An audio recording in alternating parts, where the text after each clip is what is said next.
Vincent Onyancham.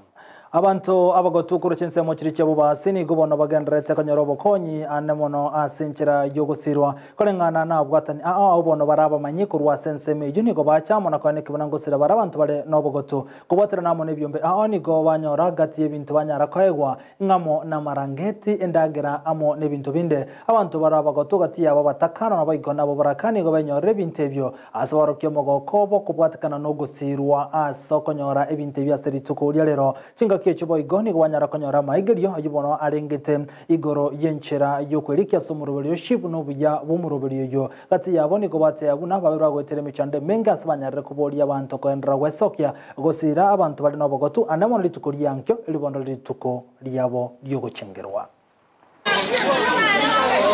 Professionals have organized to celebrate our elderly today, and that's the reason we are here today, to celebrate with our elderly. You know, they face a lot of challenges. In the country, we have about 3 million elderly persons.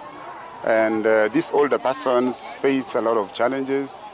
You know, most people support them. Their youngsters are moved to towns. And today we are here as administrators to actually take advantage of the gathering that is here, so that we can sensitize members of the public on matters health, and more so recently we were tasked with the